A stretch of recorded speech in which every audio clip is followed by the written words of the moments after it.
Hi guys, this is Shayna from yumiyarns.com, Yumi Yarns on Ravelry and all the places. I'm going to just kind of chit chat a little bit.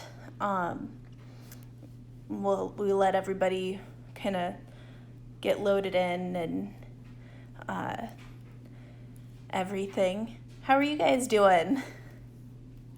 It's been kind of a fun day with all the different live events. I was kind of bummed I had to miss Kino Knits Mary's Zoom earlier, but we were trying to get things wrangled at home. My husband had to work this afternoon and was trying to figure out how I was going to do my setup because my setup didn't work the way that I thought it was going to, and you would have ended up seeing more of my feet than anything else, which would have not been very helpful at all. Hi everyone. It's good to see you all. I'm just giving everybody a couple minutes to join in and everything. And you can kind of see this little guy here. That is part of my little makeshift stand because the way that I thought it was going to work didn't actually work. And right now I'm just dropping stitches. I was going to show you that I'm just doing some quick little knitting, but apparently it's kind of one of those days right now. So you guys all excited for Splash Pad and all the knitting and crocheting and spinning and all the things? Should be kind of fun. I've got a few techniques that people have asked me to do today and a couple things that I thought might just be kind of fun and helpful because they're ones I use like all the time. And so we'll kind of go over some of those today. Yay, oh good. I know I've been really excited the last couple years of Splash Pad. I've kind of overscheduled myself with other things, and so I haven't gotten to play along quite as much as I wanted to. But this year, hopefully, it seems like everything slowing down will be a lot better. And I'll get to participate a lot more. Yay! Thanks, Jen. Okay, I think we've been going for a couple minutes here. We've still got people coming in, but I've got a bunch of things that I wanted to show you guys and kind of getting used to my setup here. Normally, my setup is a little bit different than what I've got going on today, but for some reason I couldn't get my stand to work the way it normally does. And so rather than seeing my knitting, you would have been seeing a lot of awful stuff on my floor. Well, I did sweep, so it wouldn't have been too awful, but not what you're here for anyways. So I'm gonna put this aside now that I'm done with this row, and we're gonna kind of get started with some things. So I just finished the sample and started the test knit for a new shawl called, it was originally called the Dragon Rider shawl, but now it's Dragon Force, because that's an amazing band. And there's lyrics in one of their songs is very applicable to what's going on right now. This is, like I said, new setup. Sorry about that, guys. Almost dropped you. But this is the little sample bit that I started off playing with, and I'm just going to use this to show you guys a couple techniques because some of the ones that I thought would be helpful are ones that I can just do off of that. Thank you. And if you guys are keeping the Twin Cities in mind, I'm kind of nervous because I haven't heard anything from them, but this yarn is from a dyer called The Girl Who Crafted, and her name is Sari and Brian. They do this yarn, and they live within walking distance of Stephen B, which means they're like right at the heart of where all the craziness in the cities is going on. And I haven't heard anything from them since this started. They're not super frequent Instagram users, so I'm assuming that it's just kind of super back burner right now, but hopefully they're doing okay. Obviously they make really pretty yarn, but they're also really great people, so I'm really hoping they're doing okay. Yeah, it is really scary. I'm kind of nervous because I've got a lot of friends in the cities who live in that area, and most of them have checked in and said that they're okay, and kind of stated where they're at on current affairs and everything. And but yeah, it's just a weird time right now with all this stuff going on, and yeah. But we're gonna transition from that to the first technique I'm going to show you guys is just pick up and knit.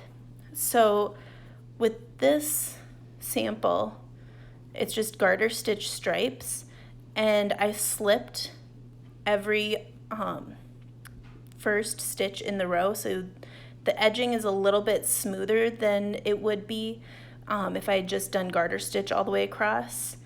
And you get these nice little holes here that make it really easy to pick up, because one of the nice things about garter stitch, if you're picking up along the side, you can, like with this one, it's every other row is striped, so you can just pick up one stitch in each stripe, and since we slip the stitches, it's super easy.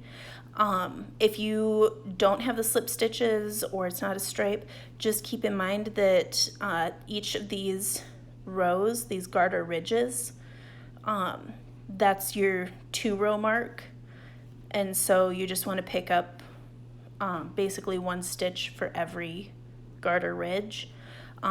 If you are doing other types of stitches, like lace or textured or whatever, you're probably going to have to play around a bit if you're picking up the side, because there's not really a official pick up 2 stitches for every row for lace or anything like that. It's really just whatever type of fabric you made. You're going to kind of have to measure out the whole side of your fabric, and then take that divided by or how many rows you have, and then take that divided by how many stitches you need to pick up, and kind of go from there. So sometimes that's a little fun in the middle of the project. You get to stop and do math, which we all love, right? But I'm going to get to actually picking them up. So I'm actually, so that I don't get everybody confused by trying to do this weird at the top here, because there's a bind off row there, I'm actually going to start down a couple rows just to show you guys. When you do a pick up and knit, it's literally you stick your needle through the side of the fabric, like right along that edge stitch, wrap your yarn around, bring it through, and look, you have a stitch on your needle. And as you can see, mine's kind of twisted, so I'm just going to do that, and now it's untwisted. And I hate finishing, so I actually just work with 2 strands held together until the tail is woven in. And so see, same thing here. You just go into the next bump, the next garter ridge row there,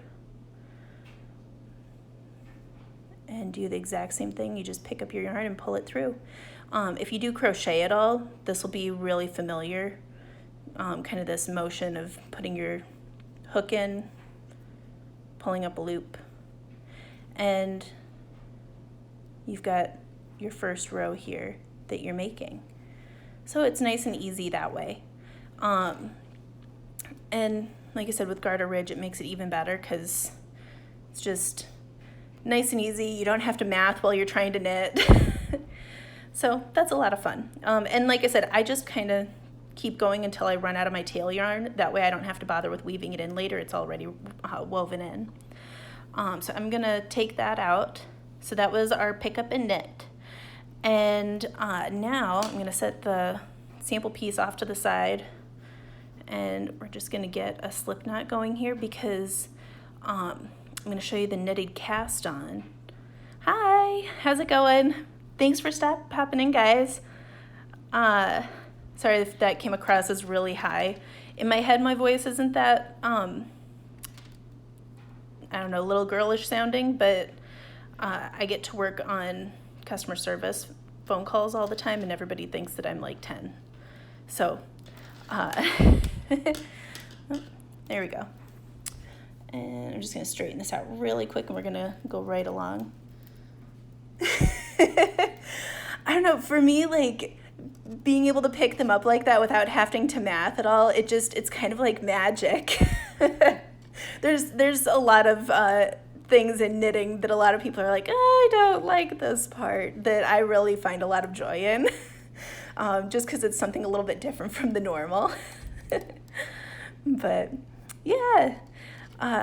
Okay, so I've got my slip knot here for the knitted cast on, which this isn't my preferred cast on all the time, but it's a nice one to know if you need to add stitches anywhere, because you can start with a slip knot like this, or if you have stitches live on the needle and you need to make just a couple stitches to add into a project, like if you're doing the thumb part on mittens and you just need to add a few stitches in at the end, rather than doing the method where I think it's the cable cast on, where you do like that or something, which can get kind of tight. The knitted cast on, you literally insert your needle. Oh, sorry, focus. This is a lot more difficult on camera. Oh, 1 second here. I'm going to loosen up my slip knot just a little. There we go. Also doesn't help that I'm like working around my weird little camera setup here at the moment. Okay, so insert your needle as if to knit. Knit a stitch. And then that stitch that's on your needle, you're just going to take and turn it and slide it onto your left needle. Sorry, I keep kind of going off into that top corner there. Yeah. And there you go, you've made one stitch. So you slide it on and then slip your right needle out, and then you can insert your right needle into that stitch, pull up a loop again, and slide it off, just like that. So then, you know, it's a nice, easy way to cast on some extra stitches, and you don't run into the same problems of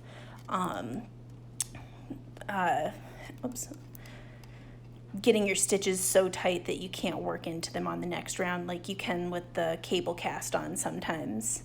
And so yeah, hi everybody that just joined. I already did the pick up and knit tutorial, and now I'm just finishing up the knitted cast on. But I'm gonna post the replay online and everything. So if you were wanting to see either of those, that'll be there. But yeah, so knitted cast on, nice and easy.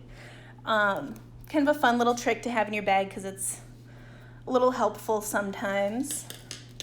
And then I'm going to show you guys the central double decrease. Did anybody have questions with any of those? I can definitely redo anything or go into more detail on any of these little tutorials as we go along here too. Okay, I'm going to quick work in just a couple stitches. I can do it a lot faster off camera, so sorry about this for 1 second, guys. Should have thought about it and worked over a little bit rather than leaving the end loose. Okay, so for the central double decrease, let me show you an example. With this one, I actually have the decrease on the wrong side because I wanted it to be a little bit more blurred. So this is the wrong side of the decrease. But if we look over here, you can see we've got 2 stitches that we're decreasing away. And you can kind of see right through there. See how the stitch right in the middle is actually the one that's prominent? That's the version of the central double decrease that I'm going to show you. There's another version also where that central stitch actually gets hidden behind the side stitches that you're decreasing out. And that one That one honestly can be a little bit easier to work depending on your knitting style. And so depending on the pattern, you may just want to substitute that one if it's not a prominent factor. Like for this pattern, it really doesn't matter a whole lot. I just like the way this one looks better. But for other patterns where you want basically a prominent line of your stitches showing up, the one that I'm going to show you here is going to be your best option because it places that middle stitch right in the center, so you can actually have it look like you have a row of stitches running vertically up your fabric, kind of like slip stitches, but not slip stitches. So it's kind of fun. Another variation way to play with the fabric. Okay, so to do the central double decrease, try and get it up close enough here. So this second stitch here is the one that is going to end up in the center, creating that vertical line. So we're going, in order to keep that one to the front, we're going to insert our needle like we're working on knit two together with these two stitches and slide them off. So now that second stitch becomes the first stitch and they're twisted together, which is totally fine because that'll come undone here in a moment. So then we're just going to knit our third stitch and we're going to take those two stitches that we slipped and slide them up and over and off. So it's a little bit wonky, you need to judge it a little bit there. But if my camera will focus, sorry, I keep making clicking noises at my camera. It's not actually helping. There we go. Maybe, there we go. You can see that center stitch is now the prominent one, and the other two stitches are tucked in behind it. And I'm going to knit just a couple more stitches here, and I can show you that other method for the central double decrease where it hides that center stitch behind the other stitches. Let's see if I can remember it, because it's been a while. Like I said, the one that I just showed you is my preferred one. I believe it's slip this one purlwise. So you slip your first one purlwise. Yes, and then I knit these really tight, which is super helpful for the tutorial. There we go, focus. And then you knit these two together. So see that center stitch just got tucked behind the side stitch. And then you take that first stitch and slide it up and over. Sorry, my camera keeps going out of focus, guys. And that'll give you the rightmost stitch will end up being on top. The leftmost stitch is in the middle, and then the center stitch is actually at the very back. Like I said, some people find that way more comfortable to work.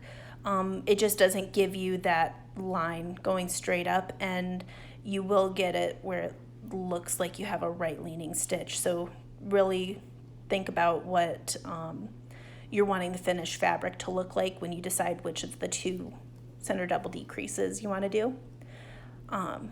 But they both take away two stitches, so yeah. Hello everyone who's joined. Yeah, right? It's kind of crazy. And to be honest, for a long time, I did this one first, thinking that it was exactly the same thing as the other one. And then when I started designing, that's when I really started getting into the particulars of what exactly my stitches are doing and where they're going and how it changes the fabric. And yeah, another nice little trick to have in the bag. And I'm gonna quick knit a little bit further over. I had someone asked what my favorite types of short rows are. And the answer is it depends. I learned wrap and turns first. And so if I'm just trying to figure stuff out, I'm going to move this yarn in the background so it's not wiggling all over the place for you guys as much. Oh, good. I'm glad I got to show you a new one. Let's see. But yeah, so for a long time I never used anything but the wrap and turns because that seemed to be the easiest since that was the one I knew. And so I'm gonna, we'll call it good with this one. So for the wrap and turn method of short rows, you bring your yarn to the front between the needles. So this is the stitch we're gonna wrap here. Yes, there is a way to make it look like it's leaning to the left. I can't remember if that way, because I rarely use that one. I can't remember if that one you technically want to be working through the back loops. I just remember it's been a long time since I did it that way so that the center double decrease looks like it's leaning to the left. And here, we'll try it out here quick. Because basically we want this one to be the one on in front, I guess. So I guess we can, I don't know if this is the official way, but let's see. I think if we do that. So I just knit those two together. I slid the yarn back to the left needle, and I'm just going to slide this one off. That one, yeah, there you go. I don't know how that one would play out in the finished fabric. I want to say that when I did that, there was some knitting gymnastics or something going on where it wasn't just a simple knit two together that is technically the right way. Something like knit two together through the back loop so it lays nicer or something. I think it was, sorry, this has like been years since I did this one. I don't know what I'm doing. That's good, right? Comforting. Maybe we'll try just doing this and see how that looks. There we go. Okay, so what I did, I think this is what I had done before. Basically just work through, insert your needle through the back loops on both stitches. Work it together that way. So your rightmost stitch goes to the middle stitch is at the very back. Slide this stitch to the left needle, and then slide your left stitch over and off. So that'll give you the center double decrease with the stitches looking like they're leaning to the left or to the right. And so, yeah, hooray, we figured it out. And I don't know about you guys, but sometimes I'll just do stuff like that as I'm going along where I'm like, I wonder if this will work. And sometimes it does, and sometimes I just end up ripping things out. So I'm just going to take that out quick, and we're going to do the wrap and turns quick.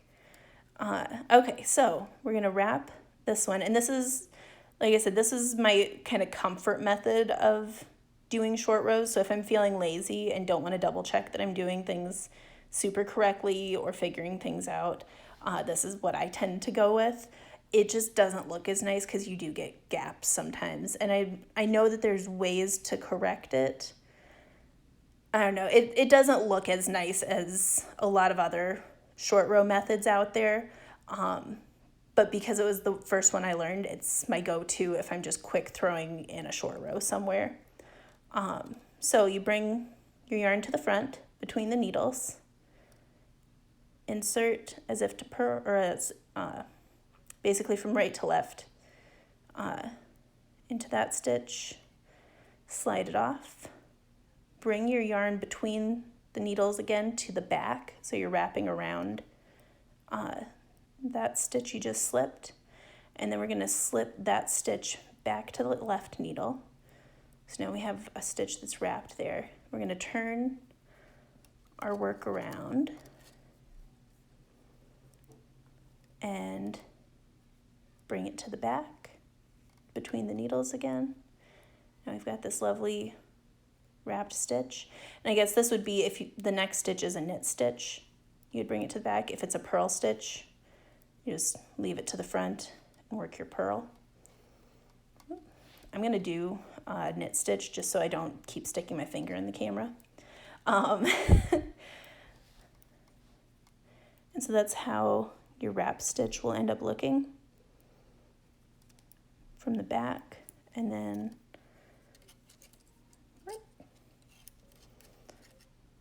from the front. You can see we've got this guy wrapped, and it does create a little gap here. I learned to do this on when I was making socks, and so a lot of the patterns that use this will, when you're picking up the wraps later on, will tell you to basically work these two stitches together, and then wrap the next one and continue on as you're turning the heel. And so that gap can be kind of helpful, but I don't know. It's also, like I said, this is not the prettiest method of working short rows. There are definitely better ones out there. One of the nice things, though, with doing wrap and turn, if you're doing just a garter stitch project, you don't really have to pick up the wraps if you don't want to. So I'm going to quick wrap the next stitch here. Bring my yarn to the front. Insert from right to left. Bring it off the needle. Bring the yarn to the back. Slip the stitch back to the left needle. Turn your work. And bring the yarn to the back again. It's harder to tell since we're working same color on same color right now. But now we've got that stitch wrapped, and we're just going to keep going. We're going to go right to our wrapped stitch. Since this is garter stitch, if we wanted to, like I said, we could actually just come to here, and then instead of picking up and working this wrap stitch, we could just leave it there and work across if we're done with our short rows. Like if that was the last little bit there. Sorry, my cord is making noises. And the reason you can do that is right now it's super contrasty with the yarns, but normally the garter ridges will actually hide the wrap as you go along, so you don't have to mess with picking up the wrap. So this is also kind of my preferred method if I'm just doing garter stitch stuff for that reason. Kind of a lazy way, but you know, every once in a while you got to be that way. And if it makes your knitting more enjoyable, go ahead. But we're going to pick up the wrap quick. Let's see, and I see we have a whole bunch of new people. Thanks for joining, guys. Okay, so to pick up the wrap, I slip this wrapped stitch to the right needle, and then I put from bottom to top, I insert my needle into the wrap, and then I insert it into the stitch and slide them both onto the left needle. Then work my knit, and you can kind of go on from there. I'll do a couple stitches here just to show you kind of what it looks like. So there we go. It kind of just blends right in. And like when it's just a straight across project, the wrap and turns are just fine. I guess it's more like in socks when you're turning the heel that you get the weird holes from doing short rows this way. So yeah, there is the wrap and turn method. I also like German short rows, and those are worked a little bit differently, and I don't do them as often because, to be honest, I don't work a lot of short rows in my patterns and in my projects. If it's written into a pattern, that's one thing, but unless I really need it for the design, I generally don't do a lot of short rows in my own patterns. And so yeah, I'm not as familiar with a bunch of the different techniques, but this is one that I do like. Let's see, now I have to remember. So sorry about that, guys. For the German short rows, so you knit to the stitch that you're wanting to turn. So like say this is the stitch that we want to do the wrap and turn or the short row on or whatever. This is our stitch. So we're going to knit that stitch and we're going to turn the work. We're actually going to take and pull that stitch. Oh, I lost one. Sorry, 1 second.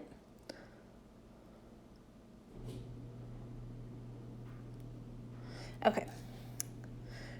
We're going to take, this is the stitch we just knit. We're going to pull it back over after we slip it. Sorry, guys. Like I said, it's been a while since I've done these, but other than wrap and turns, these are the ones that I tend to go for. So, come on, focus. Here we go. Okay, so I'm going to slip the one that we just worked. There we go. And I pulled that one. This is a lot more difficult to do live on camera. There we go. So this was the stitch. Like I said, we just pulled the strand over and across. So the stitch underneath is actually wrapped over top of it now. And we can just continue on with our rows this way.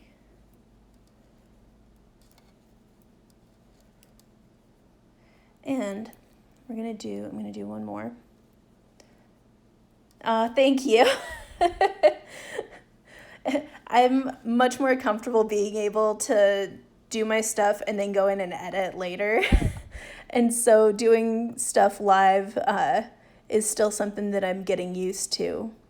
But it's a lot of fun, and so I'm glad that you guys are enjoying them. But yeah, and sorry, I just did that without explaining.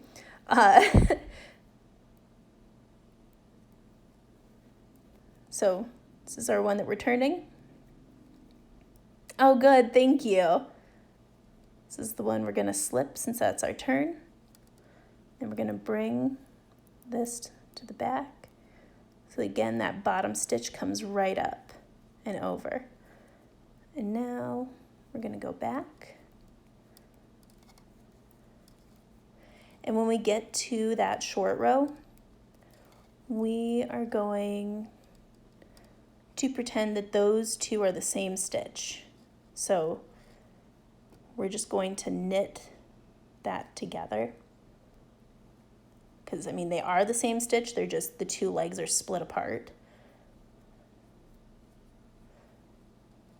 So we're just going to knit that together there. And keep going. If I can get my needles to work.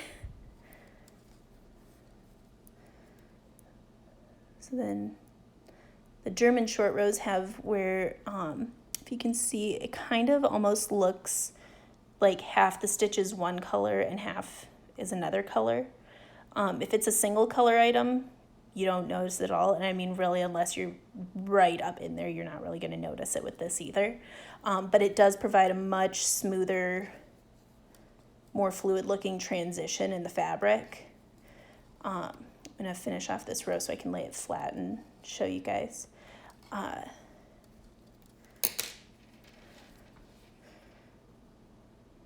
yeah, so that's what the German short row looks like when it's done. You still have a little bit of a jog, but I mean, you're adding a whole extra row of stitches in above where they would normally be. And as you can see too, it doesn't work quite as well with garter stitch because you do get a bit of disruption, but again, you're adding a whole extra row above a row, so it's really not a huge thing that you're gonna see in the overall pattern and be like, oh, what happened there? Oh, good, thank you. I'm glad that you like that one. Yeah, it's a good technique to have. The first time that I learned how to do the German short rows, it was kind of one of those mind-blowing things because, I don't know, it seemed really crazy to pull the stitches so tight and wrap them over the needle. But then the way it turned out, I really like that. But yeah, so that's German short row there and wrap and turn there, so you can kind of see the difference. Not too terribly different, but because, the other thing too with the German short rows, I have not noticed as much of a problem with getting holes in the heels of the socks like I do with the wrap and turns when I'm turning the heels. So that's kind of nice to know too, and I think it's because there's a little bit of extra tension added in when you pull the stitches across the needle. But yeah, I think those were all the ones that I had kind of planned for today. But if you guys have any other techniques you want me to show you or anything like that, I'm more than happy to.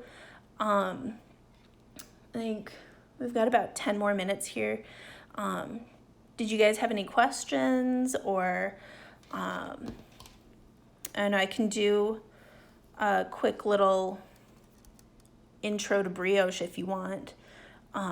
That's like one of my favorite classes to teach because everybody's gets kind of frustrated and everything, and then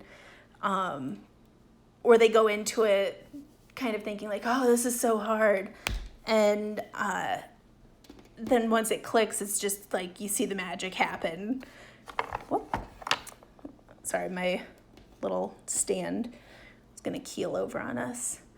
Because yeah, it just, as soon as it clicks, people are like, oh, that's what's happening. So it's kind of fun. What's my favorite item to design? Probably shawls, because I don't have to do so much mathing with them. You can just play around with shapes and colors, and they're really fun to design. I do really like socks. Socks were always kind of my first real love with knitting. Like, I love knitting from the first moment I started with it, but I fell hard into the sock camp for a long time. Yeah, aren't they so much fun to design? Jen said that she loves doing the shawls too. It's nice because you can just enjoy playing with your yarn and playing with the colors and shapes, and I don't know. And like I said, I love doing socks, but I feel like I've got a little boy who's 6 and he likes having matchy things with me. And when I do socks, I feel bad not doing socks from like little kids up to adult sizes, because if I make a pair of socks from somebody else's pattern for myself, I tend to alter the pattern so that Cairo can also have matching socks with me, which is fun. But I figure if I'm writing a pattern that needs sizing anyways, I might as well do all the extra work to do all the sizes. But then as I'm doing all the mathing, I'm kind of kicking myself for doing it. But yeah, exactly, Jen. It's so freeing to just get to do the shawls and get to just sit and see if your ideas work. And And you don't necessarily have to stick within like the set shapes. I mean, look at some of Westnit's patterns. Some of them are ridiculous, crazy shapes, but they work as shawls and they're really pretty and gorgeous and fun. And so I don't know, it's really just kind of a fun way to play with your yarns. And, you know, everybody can just toss on a shawl as an accessory. It's not like you're making an entire sweater out of a yarn that may not be the best color to wear as a whole outfit. You know? Oh, thank you. Yeah, Cairo's my little buddy. I know someday he probably won't want to have matching things with me, so we're just enjoying it right now. But yeah, okay, we've still got a couple more minutes. Did we have any other questions? Did you guys want to see kind of a quick brioche thing? Oh, I'm holding my yarn wrong. That would be helpful. Okay, so I'm just going to jump into the brioche thing, and if you guys have more questions, you can definitely post them, and we'll answer them here. Oh, nice. Okay. Let's see. Okay, so for brioche, you kind of have to forget some of the knitting rules. Like, I'm not a big fan of following the knitting rules anyways, but you kind of have to think of it as not your normal knitting stuff. So to do the setup for brioche, because the other thing too that can be helpful if you've done double knitting, it's kind of like doing double knitting, but slightly different, if that helps.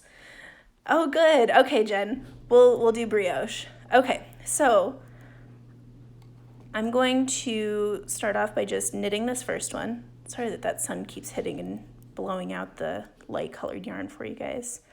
So I've just got regular knit stitch, and then this is the setup. You'll always have to do a setup row with brioche, so you'll start off with just a regular row in one color. You might do like a tubular bind on or a tubular cast on or something if they're setting up with two colors at once, but that kind of is more work than it's worth, I think. So we'll just start with this. Knit your first stitch, and then we're going to bring the yarn to the front between the needles, and then we're going to slip the next stitch like we're purling, and we're going to take the yarn and actually do a yarn over top of that stitch. So your knitting on your needles is going to look really weird compared to how you're used to seeing it, because then we're going to knit this stitch. And what I'm showing you right now is just a really simple basic brioche rib. So we're going to end up having one regular knit stitch. This is basically the brioche stitch, kind of. Brioche has its own glossary of terms that you'll learn, and if you start reading a brioche knitting pattern and start hyperventilating because of all the random letters, it's okay. They will all make sense. So we have a knit. This is called a slip one yarn over. So we slipped a stitch and we yarned over top of the slip stitch. And then we've got a knit stitch here, and we're going to do another slip one yarn over. So yarn to the front between the needles, slip as if to purl, bring the yarn to the back over top of the needle, and knit the next stitch. So see, and we're just going to go through and do every other stitch like that. Once you get going, you kind of get into a rhythm, and I knit continentally. I like brioche knitting. I love doing the brioche purls because it, like, the way that I hold my yarn and everything, I end up just getting into a real flow. And it just goes really smoothly. And I don't know, I have a pattern called the Giant Brioche Scarf that is literally, I just took 3 balls of kind of chunky yarn and sorry, it keeps going in and out of focus. And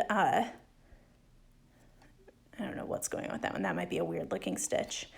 I took 3 balls of chunky yarn and literally just knit brioche rib until I ran out of yarn and did some color changes in it. And that was my pregnancy comfort knitting. Because it just, once you start going with it, you get into a rhythm and it's just so much fun. So, if it'll focus for us, that's kind of what it looks like. It kind of looks like a mess. I had somebody in one of my classes who, when we got to this part, she's like, oh, so it's kind of like you're intentionally knitting wrong. And it kind of is. Like I said, you kind of have to reframe how you view your knitting when you're doing brioche. But once it clicks, it is just so much fun. I'm going to quick get to the end of this row because with brioche, you're actually, so we're going to call this our right side row. And hi, how's it going? Thanks for popping in. When you're working brioche, you're actually going to work 2 right side rows in a row. And then you'll switch and do 2 wrong side rows in a row. And I think that's one of the areas where people get really confused, because we're used to just turning our knitting at the end of the row and, or doing our short rows and calling it good. And so this, like I said, it just takes reframing your view of your knitting a little bit. Sorry, this is taking forever. I should have done less stitches. There we go. Okay, so we're at the end of the row. And it looks good for brioche, weird for regular knitting. That's just what we want. We're going to take and slip our needle through. Sorry about that, guys. And if I can grab my needle again.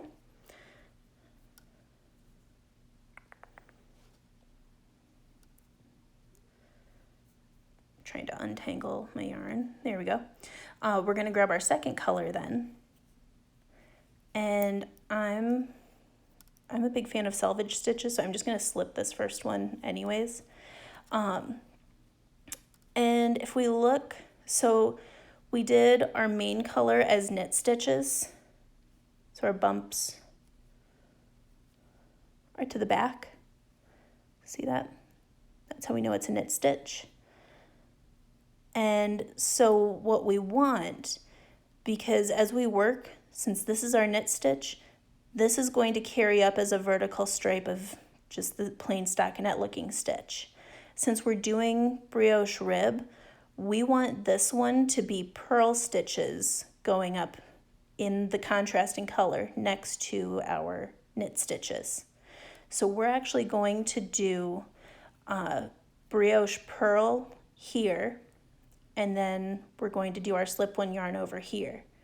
So for the brioche purl, it's literally all you do, bring your yarn to the front and purl these 2 together. So you're always going, when you see that slip one yarn over, you're always going to pretend it's one stitch. And just always treat it like the one stitch. They're best friends. They never leave each other. They always hang out. So we've got our purl there. And then we're going to do our slip one yarn over, just like we did with the first color. You bring your yarn to the front between the needles, slip your stitch, yarn over top. But since, well, I guess the yarn would have been in front since we're purling. Since we're purling, we're going to make sure that yarn comes to the front. And again, we're going to purl those 2 together. Sorry, my finger keeps crossing in front of the camera. Just like that. Yarn to the front again. Slip one, yarn over. Right? It's like, I'm slowing down a lot, but it's really one of my absolute favorite stitches to do. Because it just, once you get into your rhythm, you can just go. Yeah, and there we go. We purled those 2 together. Keep the yarn in front, slip one yarn over. Here we go. And my phone battery is dying. So I'm going to keep going, but I just wanted to give you guys the heads up that if it cuts out all of a sudden, that's what's going on. But yeah, we just keep right on going. I'm going to try and get to the end of this row so I can make sure to show you guys how the next row runs before I run out of battery or time. There we go. Oh, good. I'm glad that it was super helpful.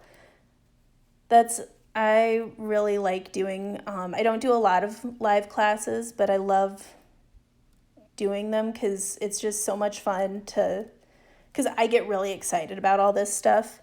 And my husband tries. My husband lets me yak at him, but he has no idea what I'm talking about. So it's nice to be able to talk yarny with other people and get everybody else excited about it too.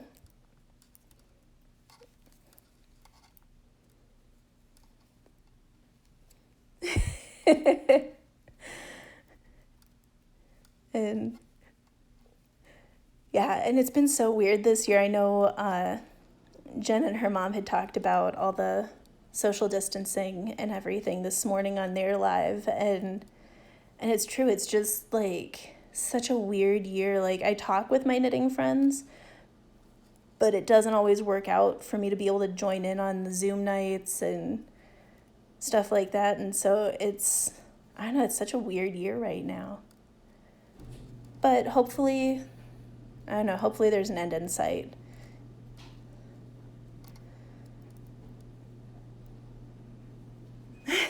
It does take a while to figure out what's going on. Like, you won't really see what's happening until you're a few rows in. It'll probably just kind of look like a mess. Mine's gonna look like an extra mess. I'm just gonna drop that stitch off because I can. Because I did all the other tutorials before it, so I've got, decreases in short rows and all sorts of craziness going on in this. One of the things that you do want to watch, and I probably shouldn't have dropped that off. I probably should have left it so that I could show this to you.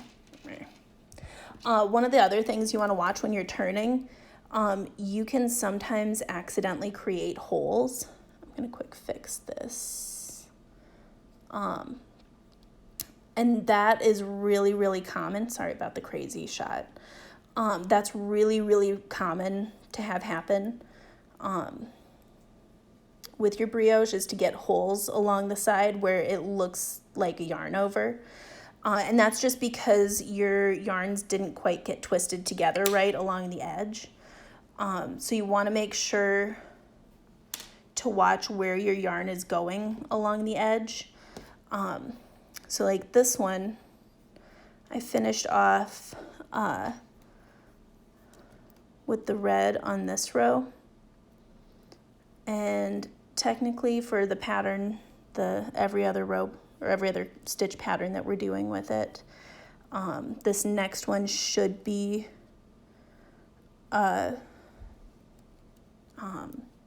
slip one yarn over. You don't really want to end with a slip one yarn over because it'll give you a weird looking side to your work. It'll kind of work, but it'll look weird, and you probably won't like it.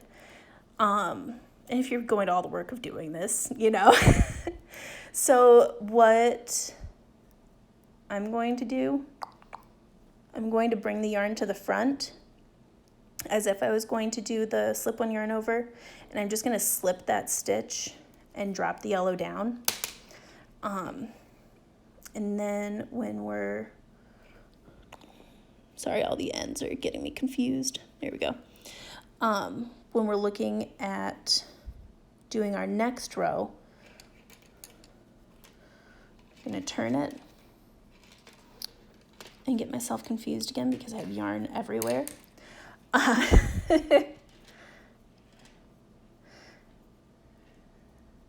And so our light colors towards the back, our red is just kind of coming off the side there. I'm going to slip that first, or let's see. Yes, I'm going to slip this first stitch. I had to think of what I did on the other side. Nope, I'm going to knit this first stitch. Right? Nope, purl, because, sorry guys, I'm probably making this extra confusing now. There we go. See, we've got on this side, our light colors are doing our vertical line of stockinette up now. And then we've got purl rows in between. And then we look on this side, and our red, again, it's kind of hard to tell right now. Our red is going to be doing our vertical line on this side with the purl rows in between. So that means that on this side, since our red is our purl on this side, we're going to purl this first stitch.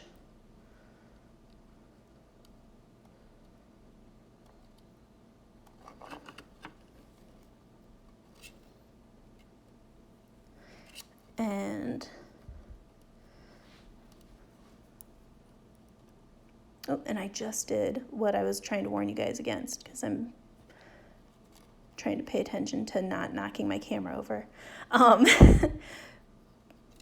You want to basically, kind of like when you're working in tarsia, you want to kind of wrap the yarns together a little bit and catch them. Let's see. Nope, I did that backwards. And I know we've just got like 3 seconds here. Sorry, guys. Thought I could do this faster. Story of my life. Okay, so the yellow is getting caught in the red now.